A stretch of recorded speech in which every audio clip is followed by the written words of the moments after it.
Estimado director de Colciencias y ejecutivos de esa organización, estimados colegas colombianos, estimados y estimadas colegas del mundo, buenos días, muy buenos días desde Montpellier, desde Francia, desde la Maison des Sciences de l'Homme, la Casa de las Humanidades en esa ciudad de Montpellier.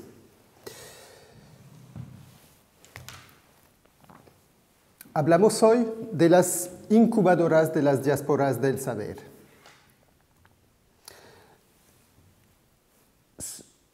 Primero que todo, quiero aclarar dos cosas en iniciar esa presentación. La primera es que voy a hablar en castellano, pero las diapositivas están en inglés de tal forma que los colegas que no son hispanohablantes puedan entender todo lo que estoy contando. Y la segunda precisión es, como buen académico, la reflexión y las informaciones que voy a transmitir en esa videoconferencia vienen de un proyecto que es el proyecto CIDESAL. Ese proyecto entonces reúne a muchas organizaciones cuyos logos están visibles en esa pantalla y además congrega a varias asociaciones y varios asociados de ese proyecto que son, por ejemplo, el Ministerio de Ciencia y Tecnología en Argentina, a Colciencias en Colombia y a la UNESCO a nivel multilateral.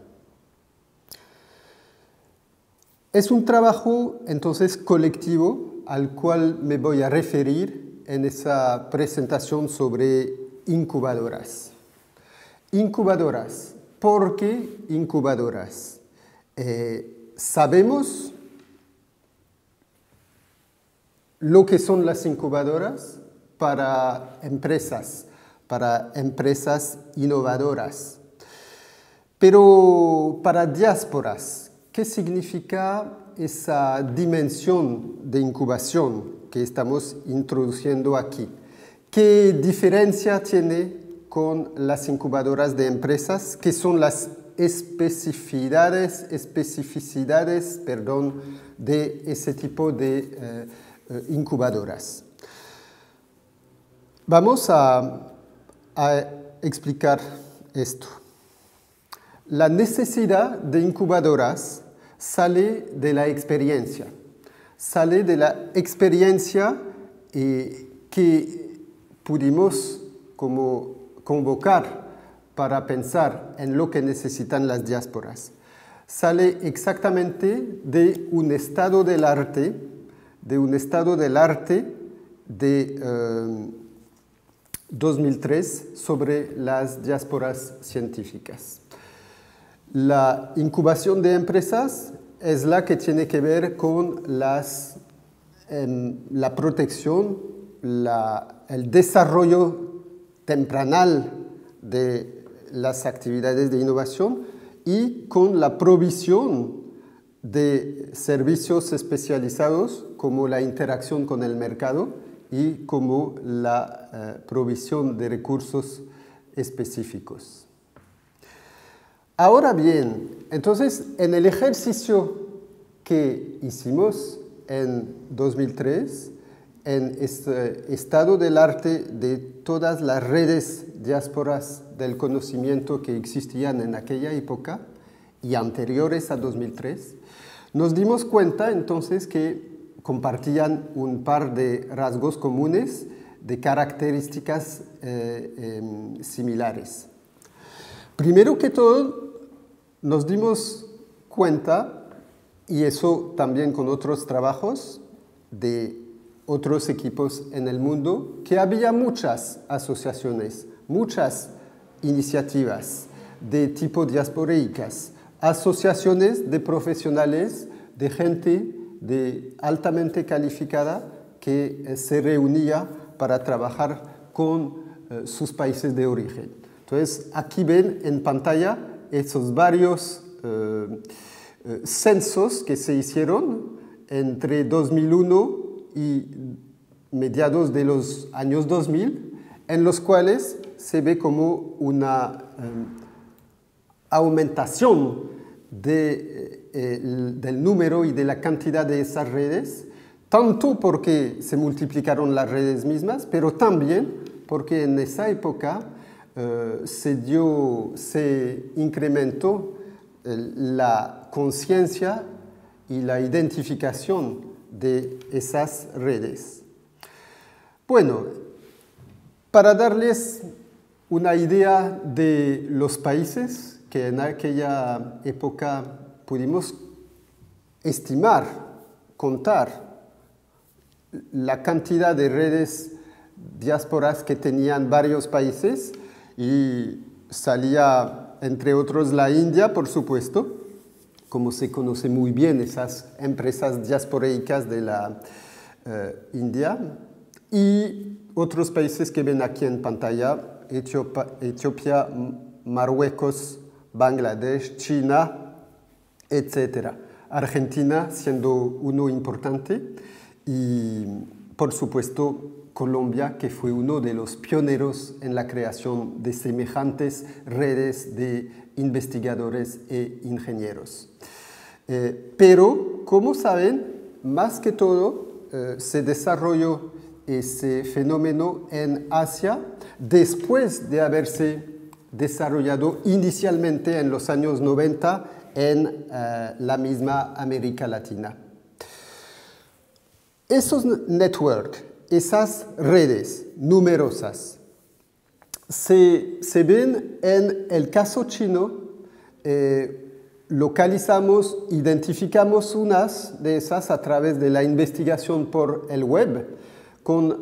Entonces hubo como dos modos de buscar y hacer aparecer, volver visibles esas redes.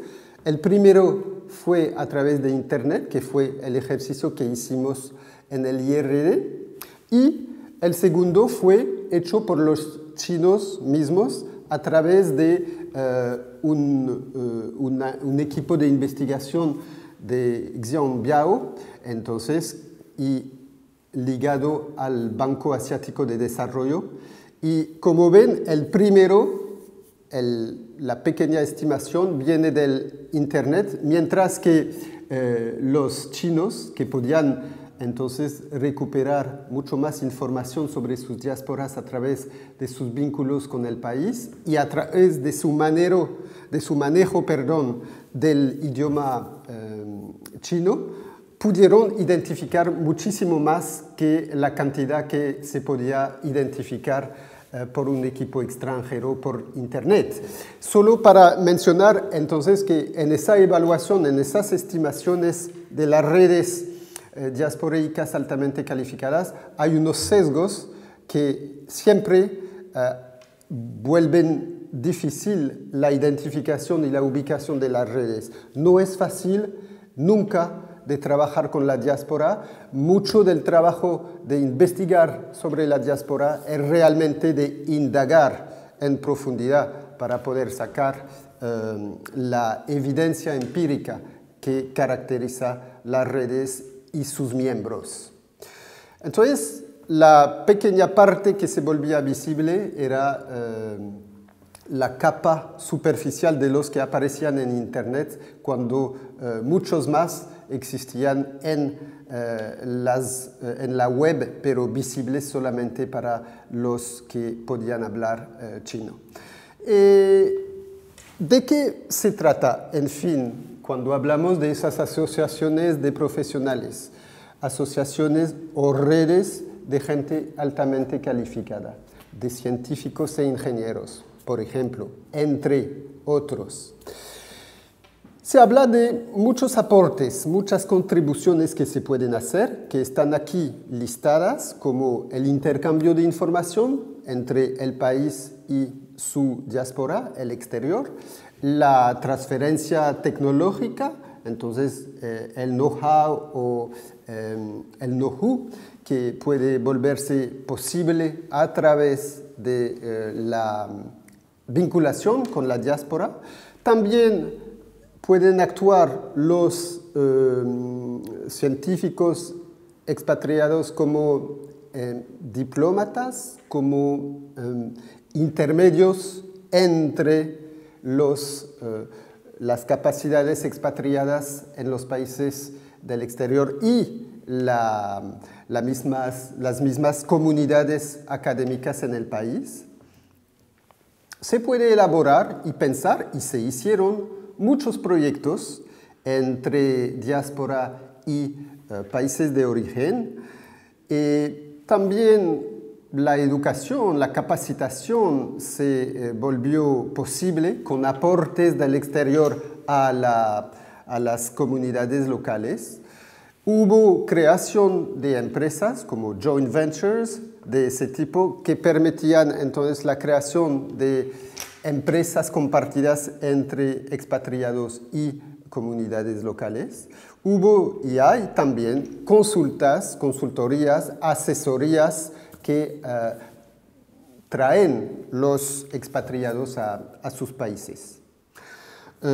Por supuesto, no hay como un solo modelo.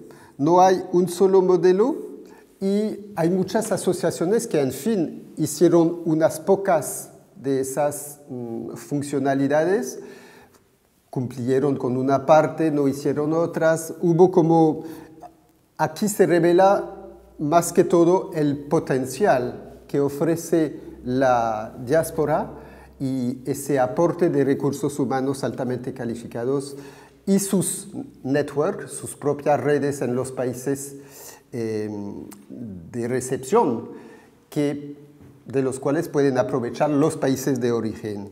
Y, en fin, lo que se ve aquí es un potencial inmenso, tanto de actividades como de redes, pues hay muchas, y hay una diversidad de actividades y de contribuciones posibles, y eso se volvió obvio entonces en ese ejercicio de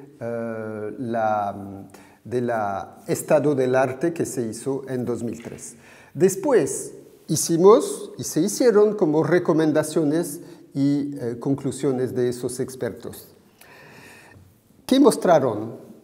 Un dinamismo de la diáspora, un potencial para el desarrollo, igual o aún superior a las remesas financieras, son las remesas sociales en un sentido muy amplio.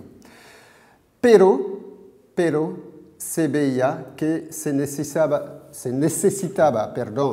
unas políticas públicas apropiadas y además unas políticas institucionales, porque todo no se desarrolla a nivel gubernamental y político central, sino también a niveles de instituciones y de organizaciones, entonces, y que había que traer un apoyo a la constitución de los links, de las relaciones, de apoyo también a los mismos actores y a las acciones, o sea, los proyectos que esos actores llevan.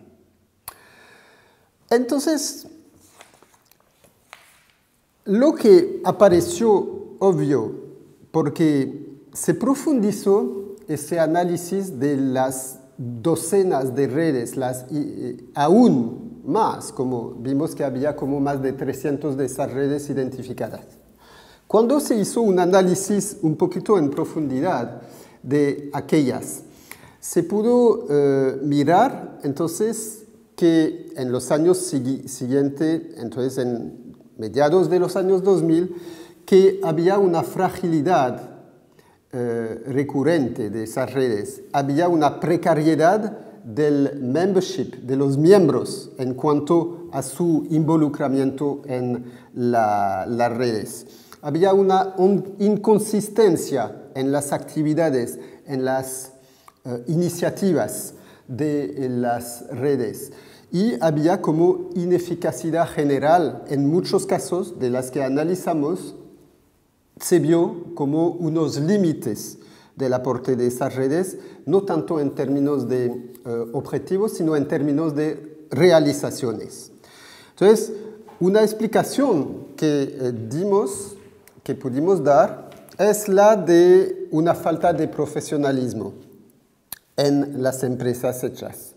También una deficiencia de recursos propios, en particular de esas asociaciones, y una falta de reconocimiento en muchas de esas. En fin, es un poquito el síndrome de las pequeñas ONGs, de las organizaciones no gubernamentales, que son en sí mismo, por naturaleza, limitadas en su alcance, en su capacidad. Y eso es una lástima, porque esa sociedad civil internacionalizada, transnacionalizada, en realidad, que son las diásporas, y esas ONGs en general, tienen una percepción muy aguda de los retos de desarrollo y de la contribución que pueden de hecho hacer, pero tienen la voluntad, pero les falta la capacidad. Entonces, de ahí vino la decisión de los mismos expertos, la conclusión, perdón, de que había que construir un apoyo para fortalecer los vínculos, los actores y las mismas acciones de esas diásporas. Lo vimos profundizando los casos uno por uno en muchas instancias. Lo vimos en el caso miramos los casos exitosos, por ejemplo, de China o de India, que son muy famosos, y nos dimos cuenta que en el caso de China había un esquema institucional muy interesante y sacamos ese esquema para proponerlo a otras configuraciones. Por ejemplo, la multiinstitucionalidad en China, muy sorprendente en un país que pensaría uno que el gobierno central es muy centralizado, pero que en realidad había una participación a los esfuerzos de la diáspora, a las llamadas de las diásporas, que era multiinstitucional, con participación central de varios ministerios, educación, investigación, asuntos exteriores, asuntos interiores, etc. A nivel regional, los gobiernos regionales, a nivel local, municipalidades, a nivel paraestatal, a nivel asociativo, a nivel mixto como las academias científicas, por ejemplo, muy activas en la relación con sus pares en el exterior. Había también el sector productivo, las empresas nacionales o gubernamentales públicas o paragubernamentales que se involucraron, que llamaron a expertos del exterior y que se vincularon. Entonces hubo todo un complejo de relaciones en torno a los expatriados y a sus propuestas. En la India, otro caso exitoso, hubo como una circulación muy intensa de personas entre Estados Unidos e India. Por ejemplo, se ve toda una noria de gente circulando de un lado a otro. Se ve también un verdadero transnacionalismo que se forje a través de esos vínculos repetidos entre los dos mercados de California y Bangalore, por ejemplo, y hay todo un sistema de comunicación muy elaborado.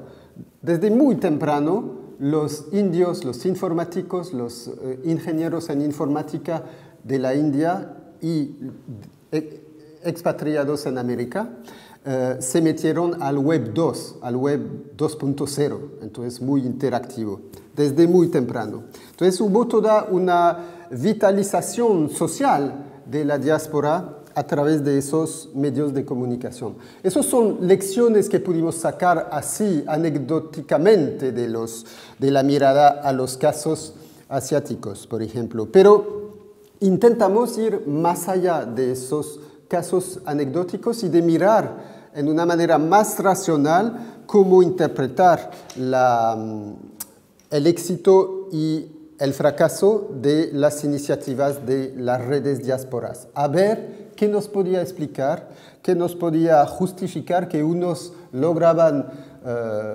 participar eficazmente al desarrollo y otros no tanto. Entonces miramos esto y sacando todos esos casos empíricos, fuimos en capacidad de dar una explicación conceptual que basamos sobre una teoría, es la teoría del actor red, que fue pensada por Michel Calon, Bruno Latour, John Lowe en Europa, que después se transmitió y que explica los sucesos de la innovación. Los procesos de innovación se vuelven exitosos o fracasan a través de las redes que logran o no logran construir, y para construir esas redes de conocimientos, esas redes científicas, esas redes técnicas, entonces hay 4 operaciones por hacer. Esas 4 operaciones son las que ven aquí resumidas en la pantalla. Primero queda la problematización, segundo la movilización, tercero enrolamiento, cuarto el interesamiento. Cada una es una parte del éxito, si se logra entonces realizar esas operaciones, de éxito de las redes de innovación. Problematización es que los actores convergen y en un sentido común de la acción por hacer. La movilización es que se muevan hacia un objetivo común. El enrolamiento es la articulación formalizada y como elaborada, detallada de los actores para que se vinculen de manera operativa, operacional en la construcción de la innovación. Y finalmente el interesamiento es la estabilización de las relaciones y el hecho de que se vuelvan durables a través de mediadores que se ponen para sostener y alimentar sus acciones. Entonces aquí aplicamos esa teoría de las redes innovativas a las redes diasporeicas innovativas también, que son las redes diásporas del conocimiento, y lo traducimos entonces en la parte aquí derecha de la pantalla, que es entonces las incubadoras. Las incubadoras son necesitan implementar la convergencia de la gente. Necesita que ellos que están en el exterior se muevan así fuera virtualmente en dirección, en orientación hacia su país de origen. La tercera es que sus actividades tienen que encajar con las actividades de los países de origen y también de los otros que están en el mundo, entonces del resto de la diáspora, y también de las actividades del país de recepción. Tienen entonces que articular y encajar esas actividades, y el interesamiento es el compromiso durable para la acción. Y eso define, en fin, lo en que el incubador consiste, porque el incubador, la incubadora, refleja, condensa esas funcionalidades que acabamos de describir, esas 4 operaciones que se necesita implementar, realizar para poder lograr que esas redes se vuelvan eficientes, efectivas y que puedan concretar proyectos. Las tareas por hacer son de buscar y encontrar a la gente. Eso no es menor tarea, es muy importante. Nos damos cuenta a través del proyecto CIDESAL que hasta ahora solo se conoce una parte muy pequeña de la diáspora, que si vamos por los medios tradicionales, las representaciones diplomáticas o por las listas institucionales, nos da una muy pequeña parte de lo que en realidad es la diáspora. Hay mucha gente que se desconectó totalmente y que queda en el aire, en el ciberespacio, sin estar bajo ninguna lupa, ninguna mirada de un ente que quisiera como volver a vincularles. Entonces, nos dimos cuenta de esto, en particular, si puedo mencionar el trabajo muy valioso que hicieron nuestros colegas colombianos de Colombianos UNE y de Redes Colombia, entonces, y mencionó aquí a Alejandro Blanco y Valentina Pellegrino, que hicieron todo ese trabajo de recolección de datos sobre la diáspora. Entonces, nos dimos cuenta entonces, que había mucho más que lo que uno podía esperar, que lo que uno podía pensar. Había aquí una población más amplia que merecía como estar encontrada para poder vincularla en un segundo tiempo. A través de un ejercicio sistemático que hicimos con el Web of Science de la empresa Thomson Reuters, pudimos ver que sin entonces una población, una muestra totalmente aleatoria de la población diaspórica colombiana, solo había 5% que se vinculaba de una manera visible. Entonces todo el resto es invisible. Quisiéramos ahora llegar a través de nuestras miradas sistemáticas a alcanzar, a tocar, a identificar y a localizar mucho más que esos 5%. Quisiéramos llegar a 20 o 50 aún más por ciento de la diáspora. Segundo, entonces la movilización. ¿Cómo convencer? Convencer es exactamente la imagen, ese dibujo que se ve en la parte derecha de la pantalla. Es la we need you, les necesitamos. ¿Qué vamos a hacer con esto? Por supuesto, toca algo mucho más seductor, mucho más como atractivo que una llamada así brutal y severa como se ve aquí en ese aviso del país norteamericano. Pero hay algo de esto, hay algo de el país necesita, el país beneficiaría de su colaboración. La evidencia empírica que desarrollamos en este momento en CIDESAL, en el proyecto CIDESAL, nos muestra, por ejemplo, el caso de Uruguay. No se trata de llamar a la gente y de pedirles o suplicar su participación. Hay más que todo que ir hacia ellos y discutir en una forma muy temprana su involucramiento, su participación. Entonces, no hay que tener un master plan y proponérselo a la diáspora, hay más bien que dialogar con ella y con ellos, entonces todos los que participan de esa diáspora, y discutir con ellos las formas en las cuales quieren contribuir, participar al desarrollo del país. La tercera operación, entonces el enrolamiento, el encajamiento de las actividades de la diáspora con el país, procede primero de una descripción fina de las actividades y entonces de cómo eso se vincula con lo que propone el país.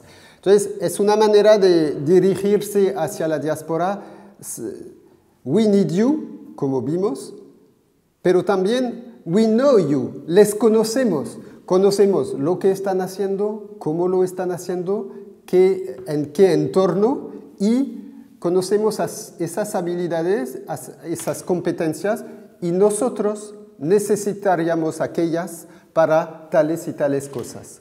¿Qué significa esto? Es que de parte del país, como Colombia, por ejemplo, es construir la demanda, es conformar estratégicamente las demandas en las cuales la contribución de la diáspora puede ser eficiente.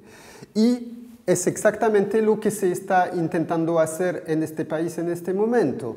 Es la construcción de alianzas que permitan el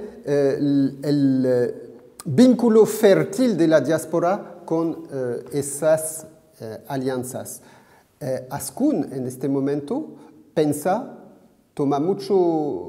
invierte mucho en la reflexión, en la preparación de dispositivos de reconexión con la diáspora a través, por ejemplo, citando un ejemplo, de las asociaciones de alumni, ¿no? De los estudiantes que salieron de la universidad, y cómo esto se puede servir de vínculo con el exterior a través de sus ex estudiantes. Entonces, todo eso, la conformación de la demanda local es clave para que la solicitación a la diáspora se vuelva concreta, materialmente factible y realística. Finalmente, el interesamiento, la sostenibilidad de la acción. Hay aquí, entonces, todo lo de la creación de incentivos, de alimentar, de cultivar con mediaciones la relación de la diáspora con las comunidades locales.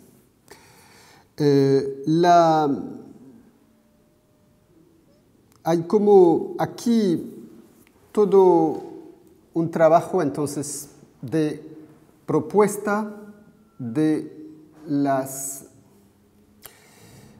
los recursos para alimentar esa acción. Entonces, hay recursos materiales y hay recursos simbólicos. Todo es de utilidad en esa distinción de la diáspora que se hace. Por ejemplo, los viajes. Se puede facilitar la interacción a través de viajes y de la circulación de gente, como lo vimos muy bien en el caso de la India, con esos puentes aéreos entre California y la India, que son muy lejanos y sin embargo que funcionan muy bien. También el trabajo a distancia, todo lo que fortalece a través de la tecnología un trabajo interactivo entre personas dispersas. Aquí hay todo un trabajo entonces de concepción, pero también de difusión, de diseminación de esas herramientas de comunicación. Y finalmente, pensando en el caso de Colciencias, particularmente en ese día, los programas institucionales. Colciencias empezó un ejercicio remarcable, destacable, que es la convocatoria a los científicos expatriados que se hizo en las semanas pasadas y que trajo un éxito tremendo en términos de convocatoria, de capacidad de atraer a muchos de aquellos que señalaron sus deseos, sus motivaciones para hacer unos proyectos conjuntos. En esto hay que decir entonces que es muy importante tener ese tipo de programa en el cual la comunidad nacional y sus agencias como Colciencias contribuyen, involucran y apoyan materialmente con finanzas, con una cofinanciación de los proyectos. Quiero solamente atraer su atención sobre la prudencia que hay que mantener con ese tipo de ejercicio. Si se llama a gente y que muchos de ellos contestan presentes, aquí estamos, queremos participar. Y si los recursos son muy limitados y no permiten tanto trabajo con tantos equipos distintos, hay que pensar en opciones laterales que permitan la recuperación de esas propuestas para otros esquemas programáticos. Por ejemplo, si el presupuesto de conciencia se limita a unos 10, 15 equipos, entonces para que entre los 50 otros buenos equipos que propusieron buenas propuestas, entonces proponerles un esquema de orientación hacia otras agencias o de participación de otros financiadores, o también puede ser también de que se guarde la perspectiva para un año siguiente, o pensar en que se negocia con su país en el cual trabajan un acuerdo para que ellos contribuyen materialmente a la propuesta hecha, etc. Hay que encontrar como una manera de no desanimar la motivación que generó la convocatoria.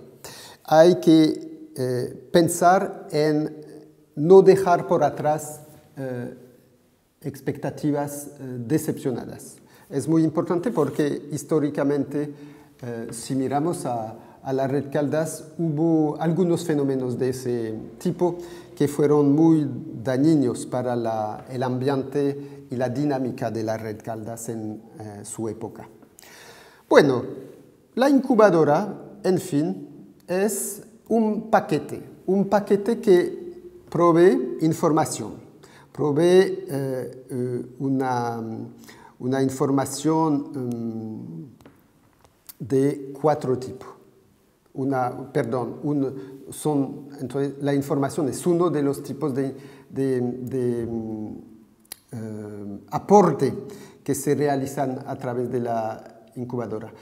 Aquí en el proyecto CIDESAL ya existe ese resultado informativo, informacional, es el Observatorio MICAL, Migración Internacional de Científicos de América Latina. Ese Observatorio MICAL provee mucha información sobre las mismas poblaciones calificadas en el exterior de América Latina y sobre sus vínculos y sus asociaciones. El segundo aporte, el segundo rango o eje de dispositivos que estamos construyendo en las incubadoras de CIDESAL es la tecnología. Estamos desarrollando el programa 1x1. Es un software que da como la posibilidad de una investigación sistemática, automatizada de la gente expatriada y que permite una descripción de sus capacidades, de sus competencias, de sus aportes potenciales al país. Entonces, es un instrumento de inteligencia artificial para encontrar y hacer esa indagación sistemática tan compleja y tan difícil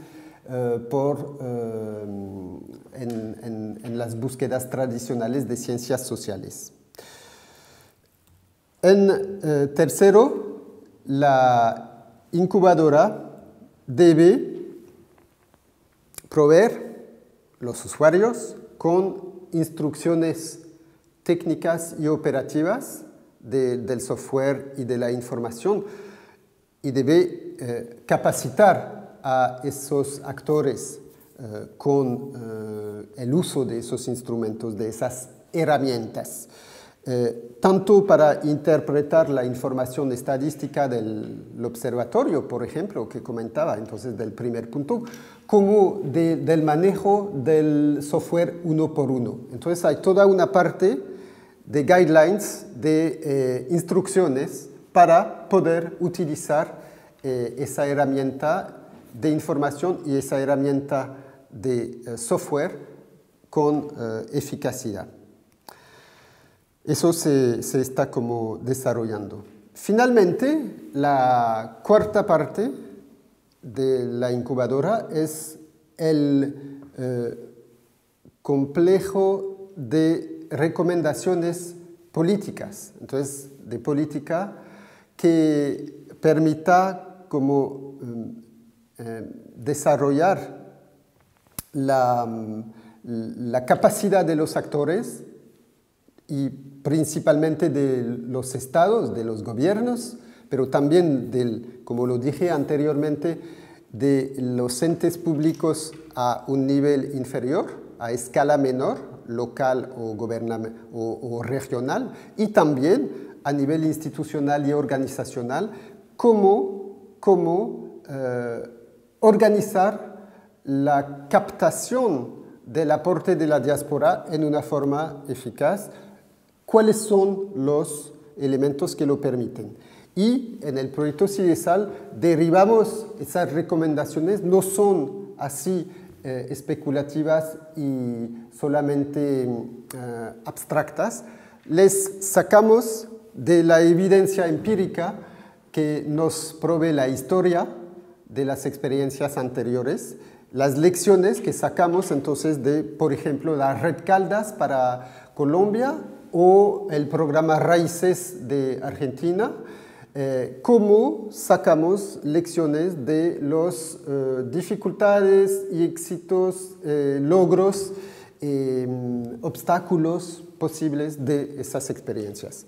Y también lo buscamos explorando a unos sectores particulares, como por ejemplo la biotecnología en Uruguay y Argentina, que sabemos mucho que tuvo desarrollos ligados con los aportes de los expatriados famosos, como los premios Nobel argentinos como Leloir o Milstein, que fueron expatriados mucho tiempo, y para Milstein toda su vida científica en el exterior. Entonces hay toda esa interpretación del caso biotecnología, cómo la diáspora contribuyó a distancia al desarrollo y cómo sigue contribuyendo hoy en día, en qué forma detalladamente se hacen esas transferencias que logran producir algo en el final.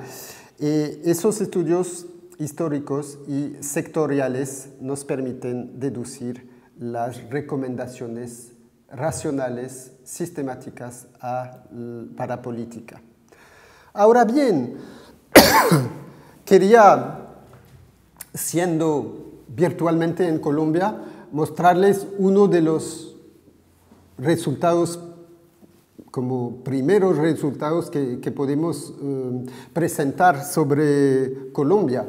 Y aquí encuentran a través de un estudio muy inédito de la diáspora colombiana. Aquí ven su dispersión en el mundo.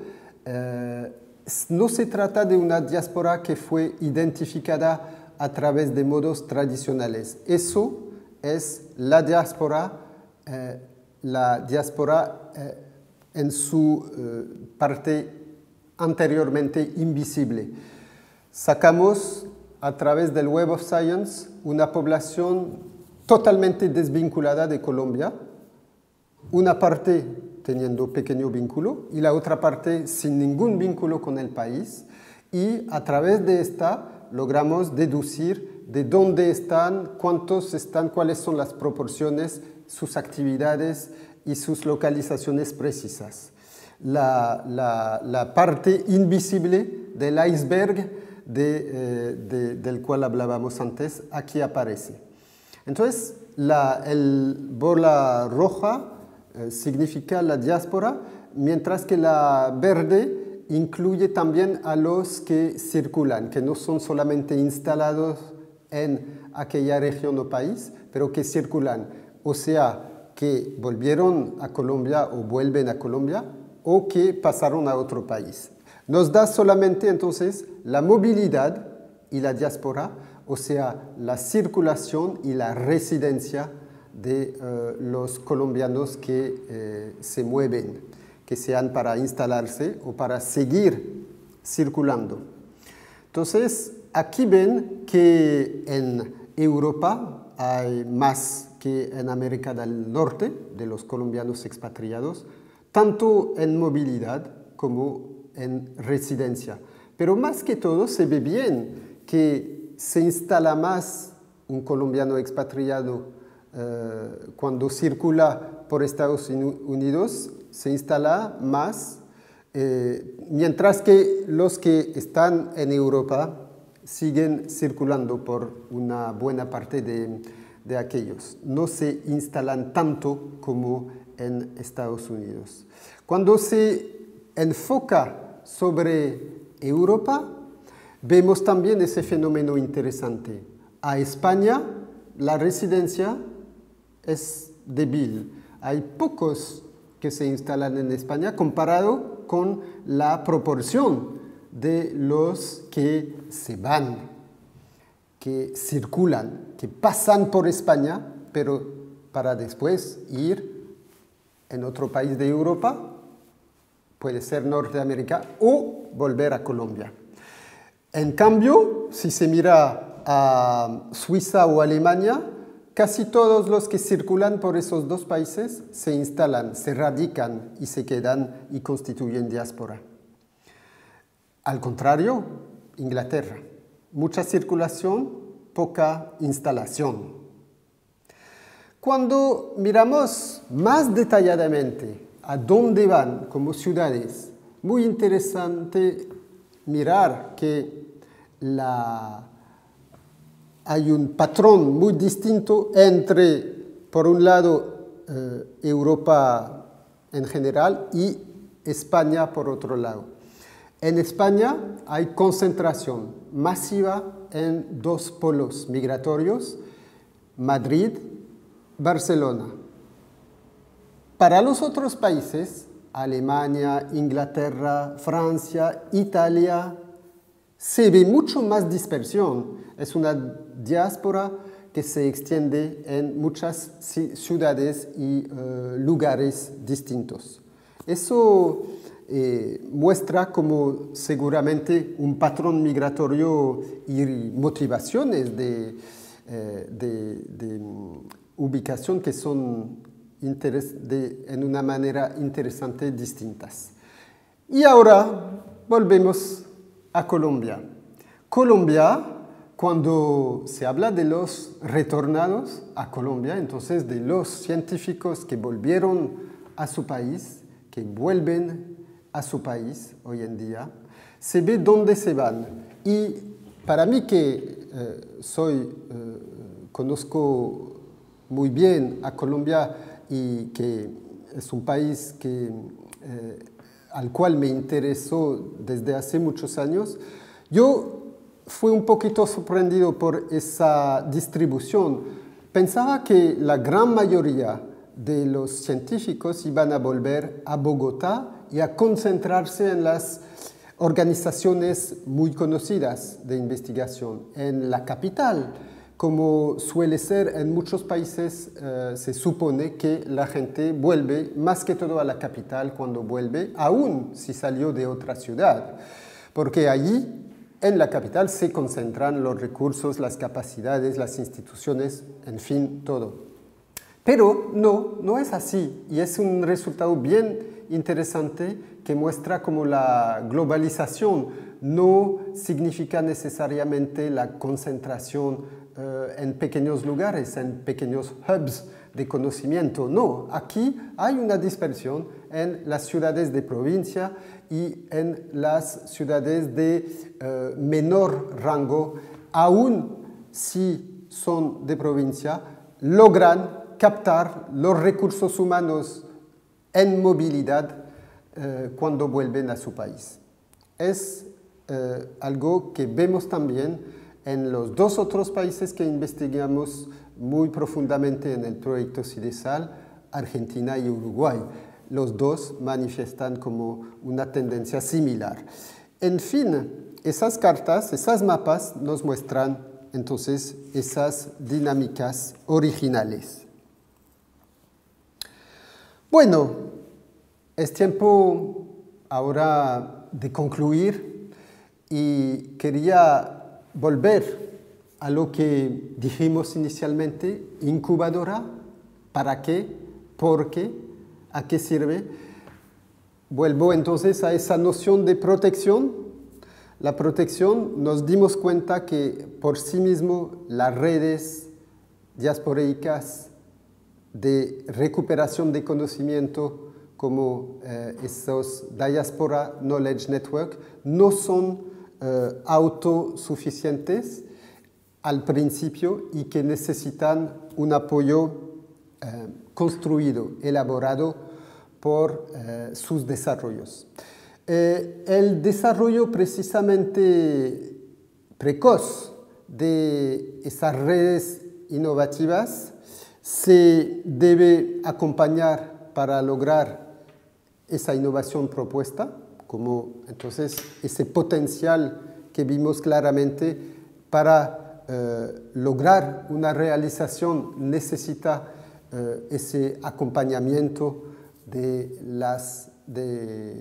las incubadoras y los servicios de apoyo a los cuales referimos para las empresas, entonces relaciones y apoyo material y sustancial. Entonces lo vemos aquí, la incubadora, tal como la desarrollamos en CIDESAL, tiene un propósito de vínculo entre actores, por una parte, y de relación con los recursos, con otra parte. Entonces, provisión de relaciones y provisión, alimentación de recursos físicos o humanos. Ahora, quiero insistir como segundo punto de conclusión sobre la situación actual. Hoy en día existe una situación particular. Hablábamos, y de la cual toca aprovechar. Hablábamos hace 20 años del brain drain, de la fuga de cerebros, con centro y periferia. Ese esquema muy clásico se ha estallado con el paradigma de la circulación ahora. Sí, es así hoy en día. Hemos entrado en un mundo multipolar. El último informe de la ciencia en el mundo, producido por la UNESCO hace menos de un año, este informe apunta precisamente a la emergencia de muchos otros países afuera de la tradicional tríada norteamericana, europea y japonesa. Y muestra muy bien cómo se dispersa la capacidad de producción de conocimiento y de innovación en el mundo hoy en día. Eso tiene muchas implicancias, muchos efectos, muchas consecuencias sobre los flujos migratorios hoy en día. La crisis europea hoy acelera ese proceso de nivelación, de reequilibraje entre las regiones del mundo. No hay duda que vamos hacia un mundo mucho más distribuido en términos de capacidades y entonces con flujos que van en todas las direcciones. No hay, por lo tanto, que esperar que de hoy a mañana todos los colombianos que estén afuera hoy vuelvan a su país, a Colombia mañana. No es así que se va a hacer. Sigue una remanencia, una inercia social en particular en la circulación. Hay que tener en cuenta el hecho de que muchos van a volver aprovechando del dinamismo latinoamericano y del factor push, que sería más bien la crisis en Europa, pero muchos también van a seguir circulando en muchas partes y hay por eso que guardar la capacidad de interactuar con esa gente.